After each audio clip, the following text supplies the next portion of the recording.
It's nice to have had a long-standing relationship with a record label too, and I think they were quite a small label at the time, and so I think it was helpful to that we helped each other grow and we grew together, which I Mhm. think is a slightly different thing than if you get chucked in at the deep end and you're no one and you get thrown on a massive record label. You can kind of get lost in the shuffle of things. So I think it was great. Nice to meet you, Ben. So this is a podcast about you and your journey in music, and we'll talk about the new stuff you have coming out. And you just put a video out in a song, and we'll dive into that as well if that's cool. Awesome. Yeah, perfect. Sweet, dude. So we always start off with born and raised. Where were you born and raised?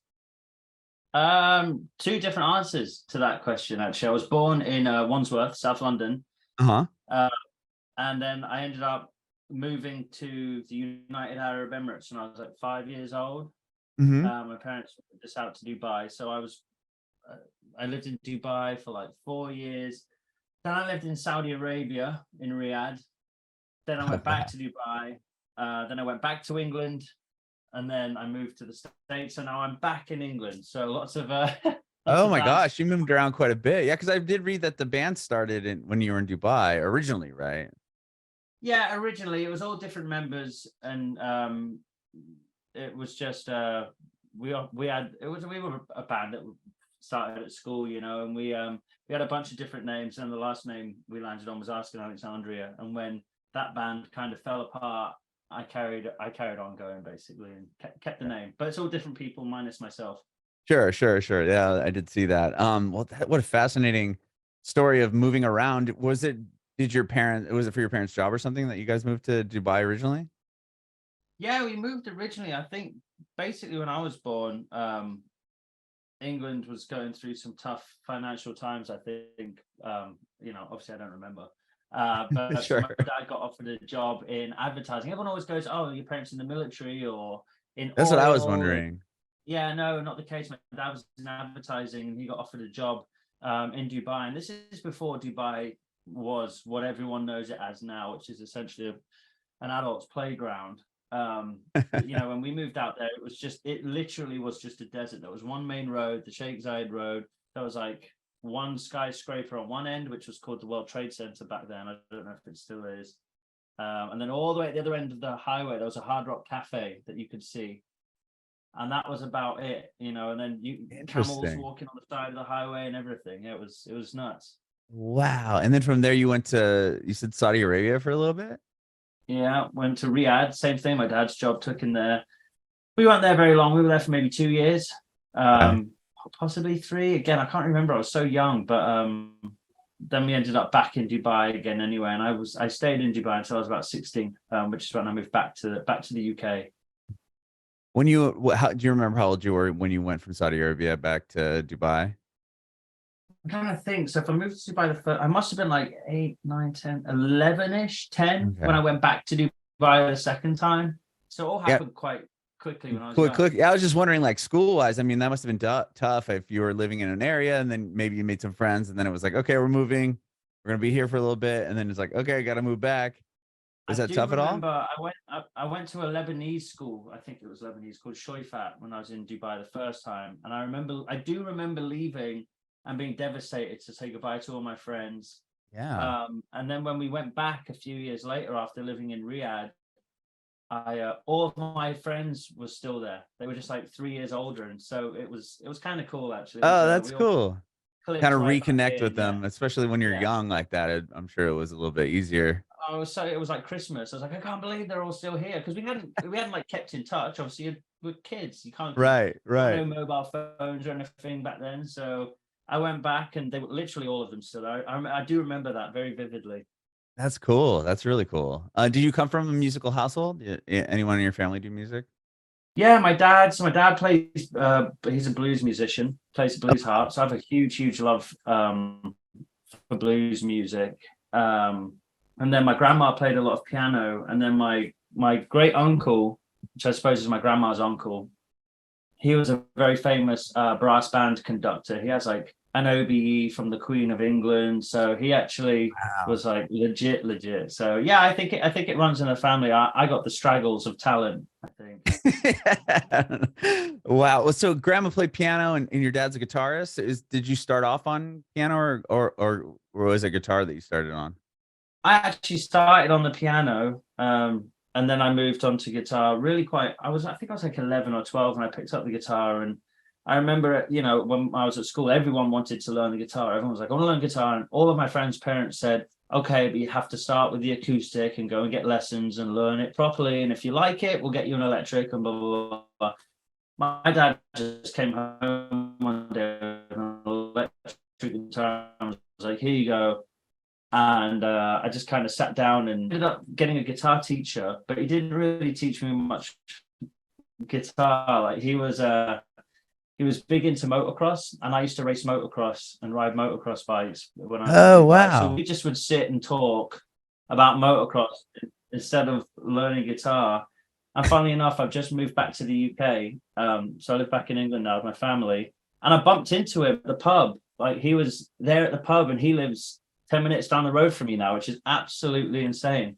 Oh, wow. That's crazy. So he's probably like, oh my, like Ben, wow, like it's good to see you. And then and he's probably so stoked that the career that you've built, especially him being your first guitar teacher. Yeah, he's super proud. I mean, I've bumped into him over the years. He always kept in touch with my dad, because my dad being a blues musician, they kind of connected and played small gigs together and stuff. So I bumped into him over the years with my dad. He'd be with my dad, and I'm like, "Oh, how's it going?" But you know, never did I think, you know, we'd bump into each other just by coincidence, and that I'd end up living where he lives. Pretty crazy. Yeah, I should that is ask him great. for some lessons, actually. I think he owes me a few. Yeah. You're like, remember we spent all that time talking motocross? I think you owe me a couple guitar Yeah, lessons. I need to learn how to play this thing. Did you start like having your dad as a guitar player? Did you go see him play? Like, would he play when you were younger? Well, he just really dabbled on it really, and so like he was no use really, but he played the blues harp mainly. That was his primary instrument. So he's Oh, an wow. incredible harmonica player. And so he kind of just has like picks up a guitar and hears notes, doesn't know what he's doing, doesn't know if he's playing a D or an F sharp, or Mhm. but he could just hear it. I guess he's just a very good musician. So he helped me when I first got it, and we got this thing home. I remember it came with like a little practice amp, had a little button on it, a little red button that said dist. And I was like, "What is dist?" And I hit it, and it was distortion. It was like, bah! And I was like, "Oh man, you don't even need lessons to play one of these things. This sounds great." And I'm just like hitting it, and it's making this loud noise. And I'm like, "This is awesome. This sounds like all the bands I listen to. This is great." And my Yeah. dad was like, "We need to figure out some notes." So I think the first thing he did was pick up the guitar and like down, down, down, down, down, down, down. He listened to it, and then he just figured out the James Bond theme tune. I was like, "There Oh, you go. wow. Now you can play something." I was like, "Okay."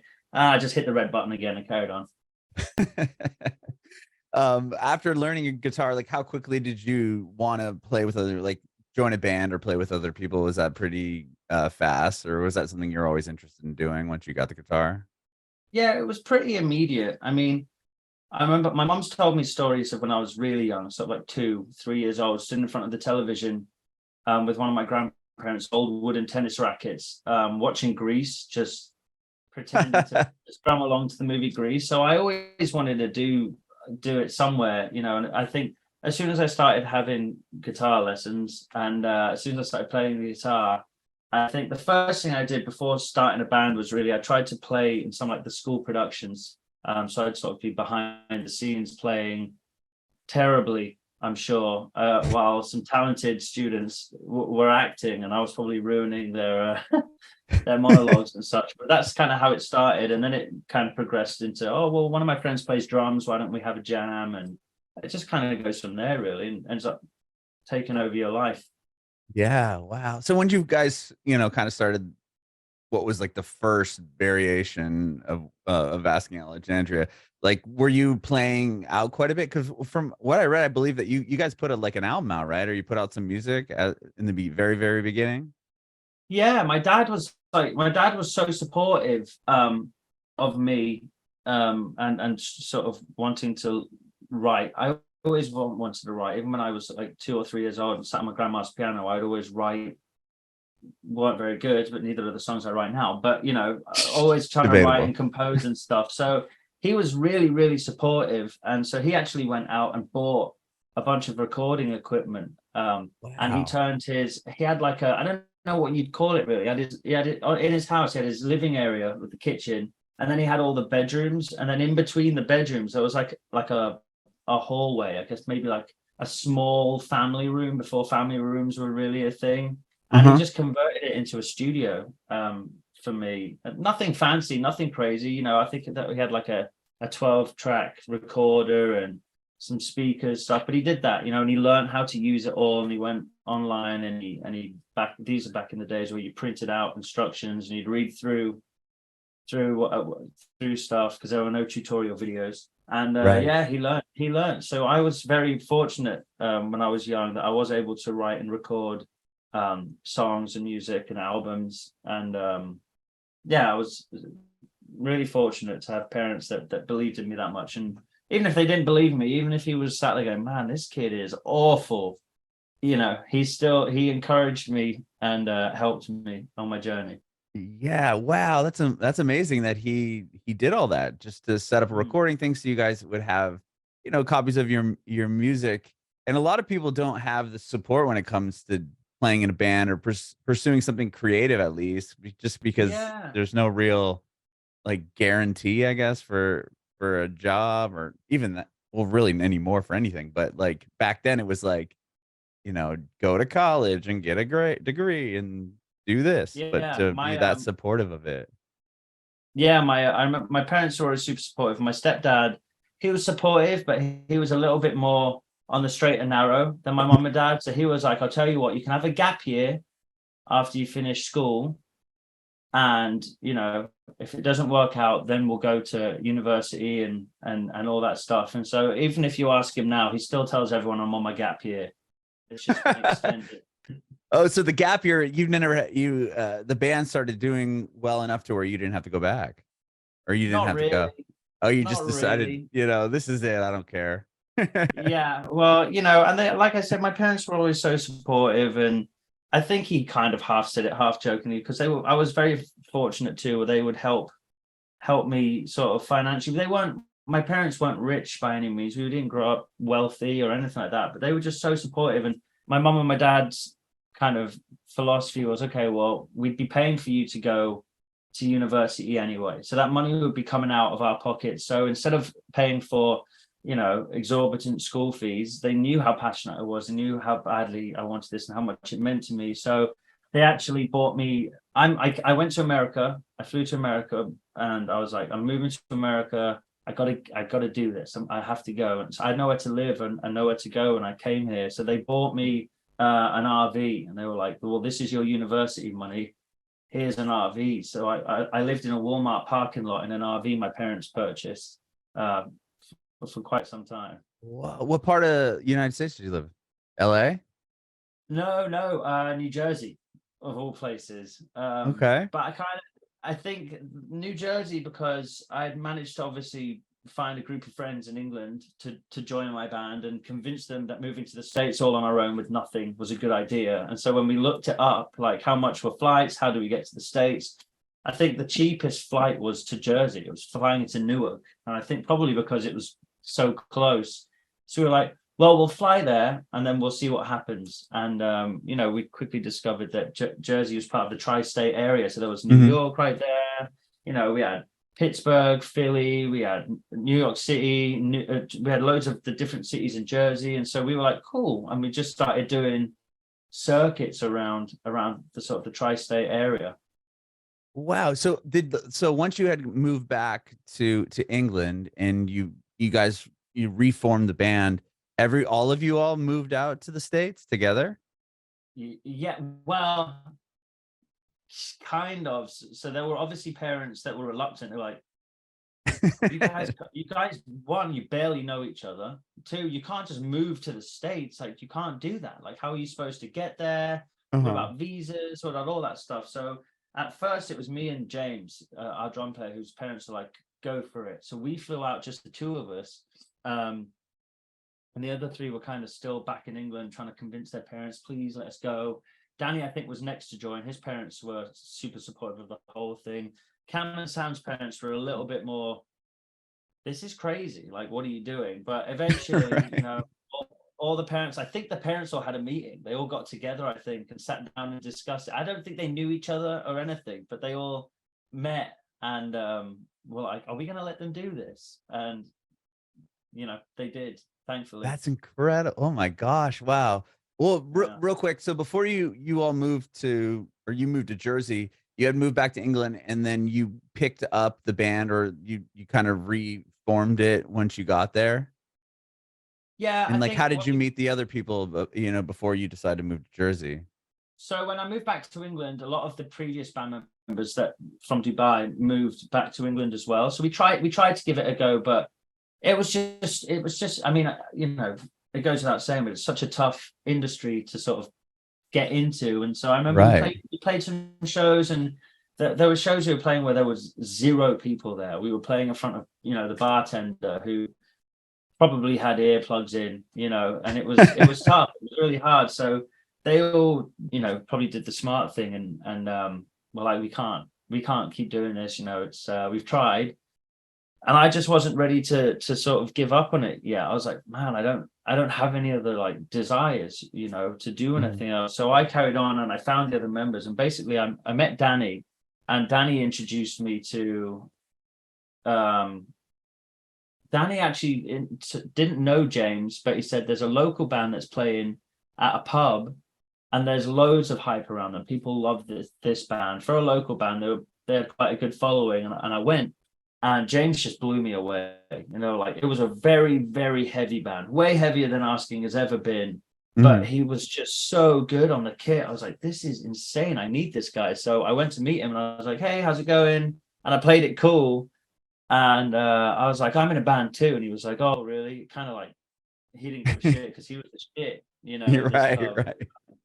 and he wasn't like, he went, oh, cool. And they carried on talking to the bartenders to get a drink or whatever. And I was like, yeah, I'm actually signed in America. And he was like, what? I wasn't at all. I didn't have a record label or anything. So I was like, yeah, but anyway, man, it'd be good to have a drink sometime or something. Like gave him my number and I left. And he ended up calling me to ask more questions. And we started hanging out and just really got on and made some cool songs. And we're like, yeah, he was like, you know what? I like this. I like these songs. I like what we're doing. Are you really signed? And I was like, I'm not. I'm not really Okay. signed. I was wondering But where that came in. Or he's like, yeah, okay, so you're like, here's the deal. Like, I just made that up. yeah. And he was like, damn. He was like, well, I like the songs. So thankfully, like, we'd been jamming and writing songs and playing. And he was like, I like these songs, so let's do it. Even if it is, you know. And he was like, I'll be in 2 local bands. Who cares? Uh-huh. That's funny. And then how do you convince him and everybody else to be like, you know, leave that other band. We're moving to America. We're gonna really take a stab at this.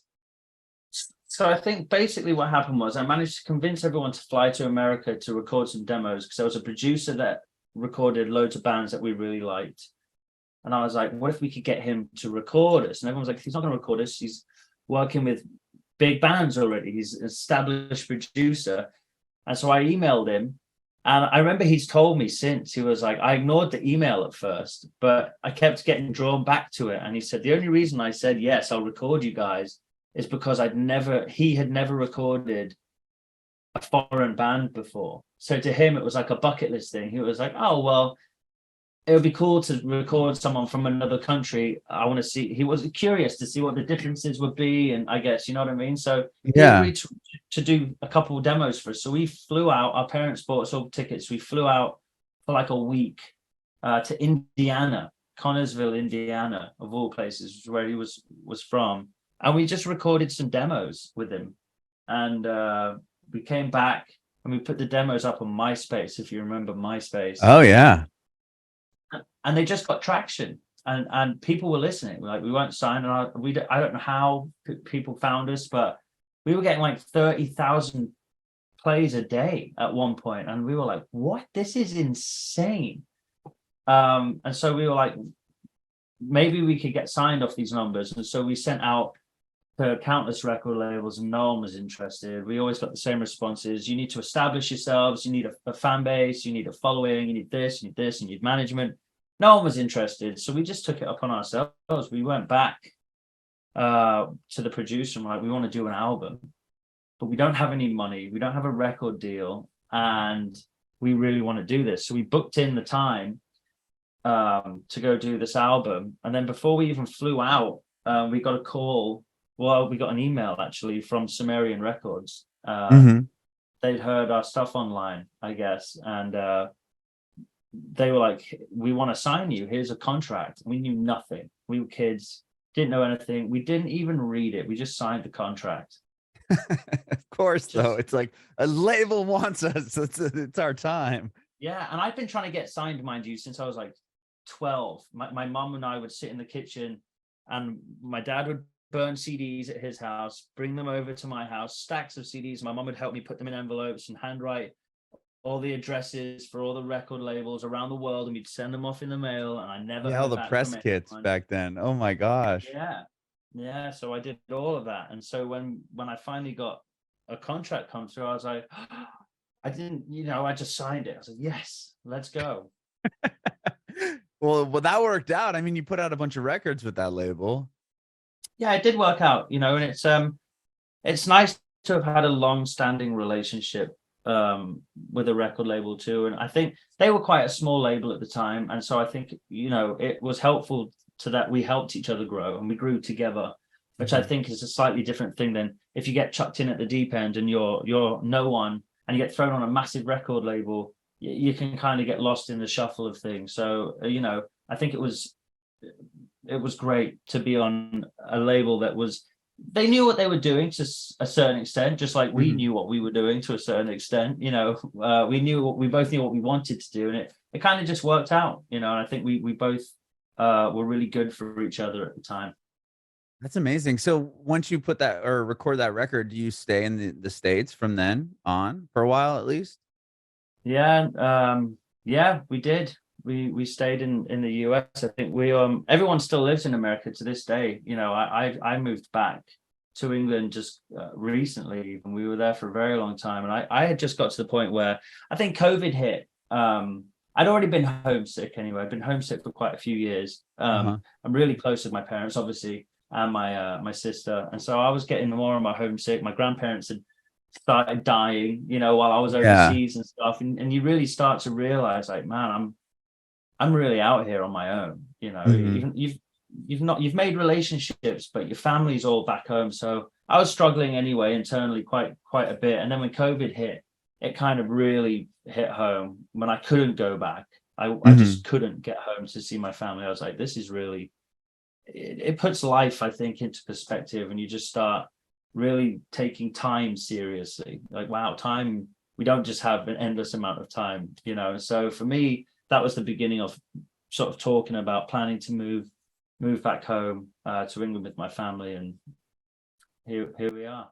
I can't imagine being in another country and not being able to go back home. I mean, it was tough. Yeah, my family and I'm from San Diego, and I was born and raised there. But my wife and kids and we moved to Nashville. I know you guys were just here shooting some stuff, which is rad, but we moved to Nashville like 2.5 years ago, and it's weird not, we always had family like within a few miles, and my in-laws ended up moving out here, but it was just like so weird in the beginning. It was like we have no one out here. Yeah, and I think it's hard. I mean, the introduction of FaceTime really helps. Helped keep my relationship going with my family back home, and my kids with my parents and stuff. But I think it really hit me. My dad is terrible. He does his wife when she's at work. Like his phone is not a thing. Like he's so old school. And so I didn't see him in those 2 years not going home, because I didn't FaceTime him. I didn't get to, he didn't have it. And so he was at my sister's house one day, probably about 2 years into this thing. And I hadn't seen him in all that time. I'd actually not seen him for about a year prior to that either. It'd been about 3 years, because I'd seen him, then I was in the States for a year, planning on going back, and then everything shut down. So I was like, wow, this sucks. Yeah. So I saw him on my sister's FaceTime when he was at our house. She was like, talk to Dad. I was like, yeah. And I saw him, and he'd aged a lot in 3 years, you know. Oh, yeah. And he had like white hair, wrinkles, all this stuff I had never seen like before. And I think that was the moment where I was like, I gotta go. Like, I can't be here anymore. I have to go home. This is insane. Yeah. I'm missing life with the people that are most important to me. Yeah, so I actually kind of am thankful for COVID. It made me realize quite a few things. It brought me home to my wife and kids as well. Like, I was touring constantly, always on the road, and I'd just been trained almost to do that from such a young age. Like, no, you have to tour, you have to be out, go home for a week, shit in a normal toilet, and then right back out, go. It was, we weren't allowed to just be human beings. And so when COVID came, it forced us all to stop and slow down. And I kind of was like, whoa, like, where the hell, what's happened in my life? Like, it's just all flown by. And so I was happy to sit home and be with my kids and my wife, and it completely changed a lot. And I think COVID changed a lot for a lot of people. It's not just me. But yeah, I'm quite thankful for it. I think it was almost like the world telling everyone, guys, slow down. Yeah. Everybody, let's take a moment and pause here. I mean, unfortunately, obviously, there was a ton of destruction and death and everything, but yeah, I mean, it was a bad time, and it was man, businesses, man. I mean, even like bands, Asking Alexandria, not being able to tour, all of our crew got made redundant. We weren't able to bring in money from touring. So people's jobs, people's livelihoods, people's health, so many people suffered.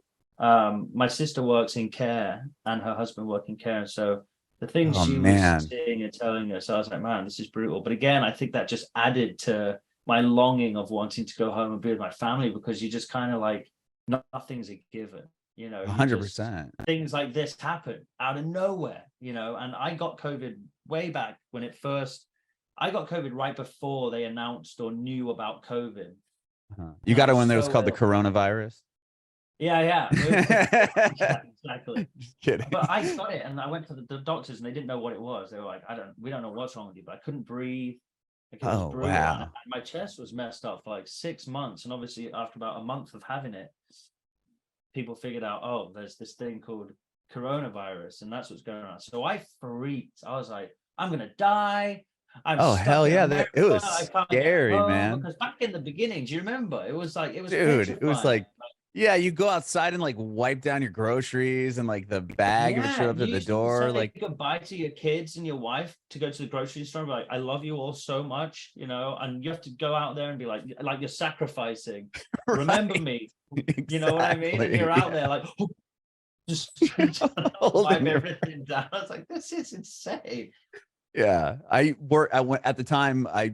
Before I started doing this podcast full time, I was on the terrestrial radio in California for a number of years, and we were like essential workers, so I'd have to go into the radio station, and I remember coming back, my wife's like, you have to take off, like I had to take all my clothes, leave them there outside the front door, just run into the shower as fast as I could. Like, it was brutal, man. It was brutal. And a lot of people now will be like, oh, we are overreacting stuff, but it's like, I mean, if you look back, in the moment, man, no one knew what the hell was going on. No one knew what it was. And I think this is going to be something that's taught in history books. Like, we learn about the plague, we learn about great fires and all these things and wars and stuff. And it's like, I genuinely feel like this moment in history will be taught in history books. Oh yeah, it's like biggest thing ever. I mean, the whole world was shut down. That's what's just blows my mind. Like, you're talking to your family in England, and it's like they're stuck inside, right? I mean, it wasn't like a localized thing. It was like the entire planet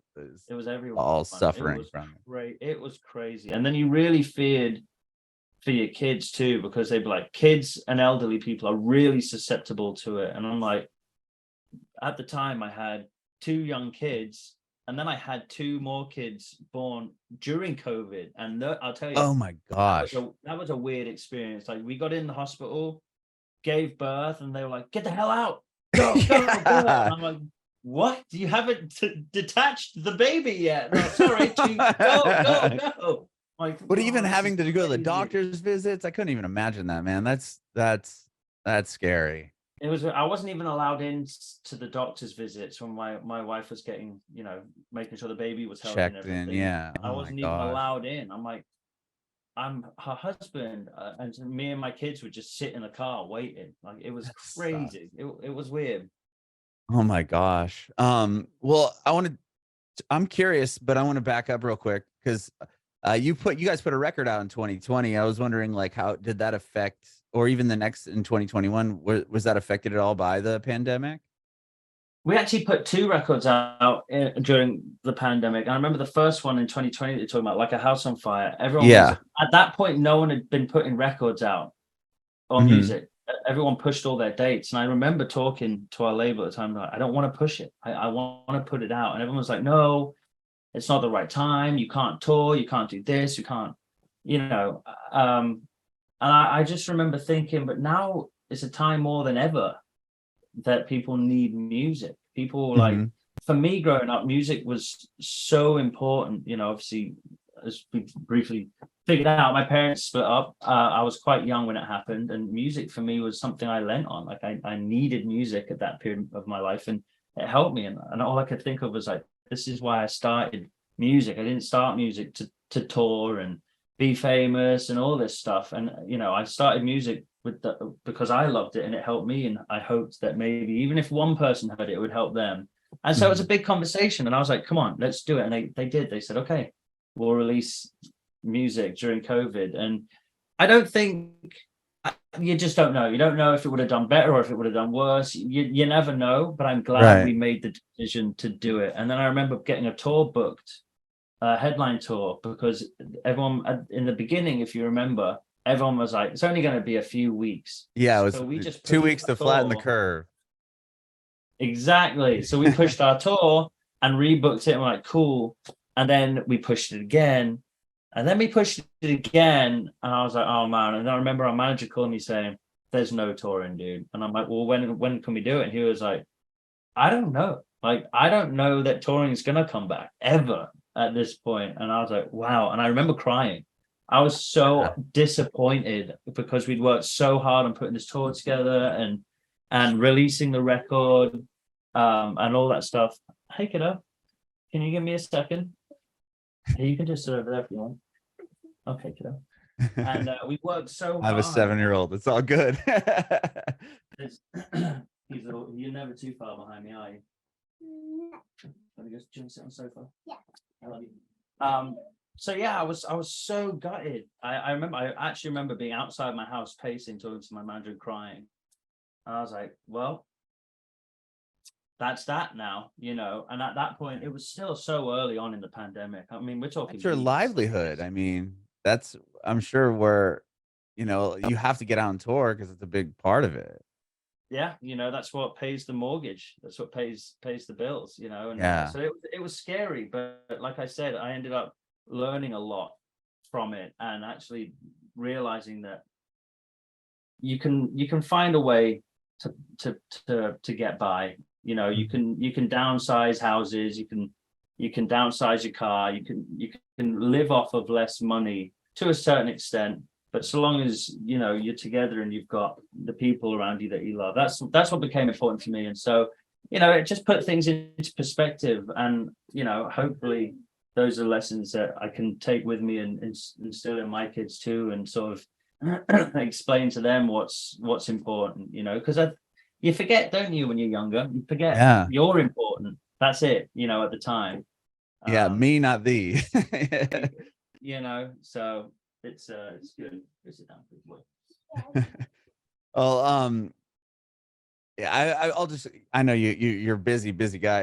And so I only have a few more questions, but I want to talk to you about your new album. But just a real quick, like, what was it like when you guys signed the label, and then like that first album does really well, and even the next one does really, really well? I mean, you start seeing the success, and were you seeing, once you signed the label, it sounded like you had just moved to the States and like trying to form like a fan base and stuff here. Was that something that you guys saw Like, were you just seeing more and more fans show up, or was there like a moment or a song or something that kind of changed it for you? No, we were just seeing more and more, and we were pretty relentless. I think people actually, we weren't allowed to stop. That's kind of what I was getting on at earlier. Like, it was tour after tour after tour, and sometimes I remember we did a tour, and then we started a new tour like the next day, and it was Oh just my round and gosh. round and round. And actually, like, by the time we got to 2013 and we did our third album, we were broken, like broken human beings. We were just kind of like shells of people, and it was a pretty devastating time, and it took a long time to get back from it. Danny, our vocalist, left for a record cycle. We were all struggling with alcohol and various addictions, and it was just like, this is really, really tough. And then once Danny left, he was my original best friend in the band. He was the one that I found first when we redid this whole thing.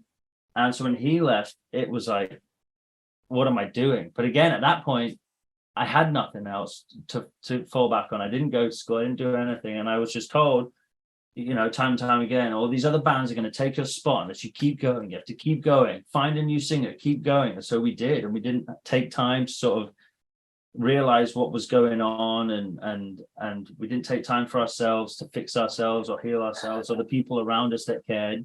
And we just kept kind of going. Again, that's why I'm so thankful for COVID, because it forced us to stop, and it gave us perspective, and it allowed us to go, whoa, we're humans. Like, this is insane. Like, I don't know. I feel like I'm 100 years old. How many hours we've put into Yeah, this. you've been around the world and constantly been going and going and going, and now you've got an 8th album coming out soon. I mean, that's wild.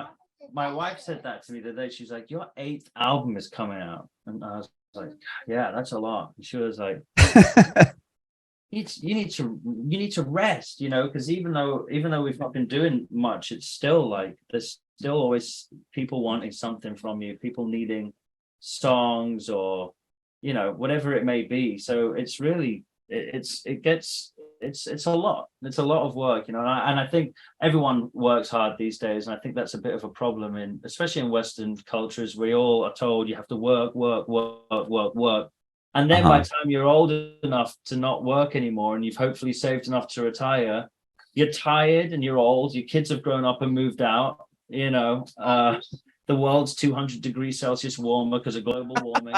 We're all just sweltering. It's like, damn, I wish I had taken more time for myself and my family when I was younger. Yeah. Oh my gosh. Well, with you living now in England, like, was this record already complete once you had made the move, or was that a difficult process to kind of write with you here or there and the rest of the guys here in the States? It was kind of difficult. We were like sort of halfway through, and then so I moved back to England, and our producer was like, well, what are we going to do now? And our drummer, because I'm the primary songwriter, I write the music with our producer, and then it goes to James next, our drummer, and then it goes, it makes its way around from there. So my producer's like, what are we supposed to do? And I can't fly from England to Arizona over and over again, back and forth. Right. I flew to Arizona a couple of times to do some sessions with him, and it was like, this is a lot. So I ended up going, okay, well, this is permanent. I live in England now, and our producer lives in Arizona, and our drummer James lives in Texas. Our bassist lives in Nashville. Our vocalist lives in Florida. And wow. So I'm like, I have to figure something out. Hang on a sec, And so I built this room I'm sitting in. It's still it's structurally sound now, but I built the studio. And I probably got finished about a week and a half ago. So now it's just interior painting and stuff. But I was like, I have great. to studio. Yeah, man. So it was a lot, but I've actually just now in fact, I've still got one more thing left to record for the record that I need to hand in. But I've been in here the last week finishing the album and sending stuff back and forth. So it's been that's wild. Yeah, so you're pretty much doing it remote from there. Yeah. That's amazing, though. That's amazing. Well, thank you so much, Ben, for doing this, man. I really appreciate your time. I think it's awesome. You guys filmed some stuff here in Nashville. You said your bass player's here. Yeah. He lives in Hendersonville, I think. Oh yeah, I know that. Yeah, That's a no, little north I of me. just moved to Franklin. Oh, that's where I'm at. That's awesome. Yeah, there you Well, if go. you're ever around, if you're ever back in Nashville, let me know. But I appreciate you doing this today. Thank you so much. I'll let you get back to dad time. I have one more quick question. I want to know if you have any advice for aspiring artists. I think my biggest advice, and I think I've said it a few times, is just surround yourself with people who are as driven as you are, because that's the hardest thing. If you're solo, that's a wonderful thing. You have yourself to worry about. But if you are in a group or a band, it's hard. It really truly is like a marriage and a relationship, and it's hard. It's really, really hard trying to align everyone and everyone's lives. It only gets harder. It doesn't get any easier, as people start having their own lives and stuff. And so if you can surround yourself with people who have the same sort of beliefs as you and drive and everything, I think that's the biggest part of the battle, because you can always come together and have the same focus and the same direction and the same end goal. And that's how I think that's the best way to sort of make it work and keep it going, I think.